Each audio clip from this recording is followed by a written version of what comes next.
તમે નહીં પણ દુનિયા વિચાર કરે કે ઓને મેલડીની કૃપા થઈ અને તમે તે સમયગાળામાં કોલર ઊંચો કરીને કહો કે આ તો મારી મેલડીની દયા.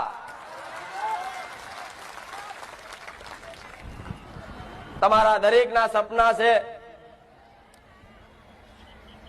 તમારા દરેકના દુઃખ એવા છે, મને બધી જ ખબર હોય. મને ખબર હોય છે તો તમારી ઘરની માતાને ખબર છે. પણ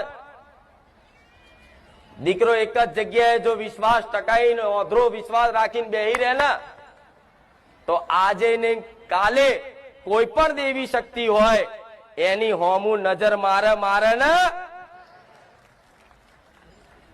પણ આજે બારેજા ધામનો એડો લાગ્યો છે, સોલંકી પેઢીની માતાનો એડો લાગ્યો છે, રોમવારી મેલડીનો એડો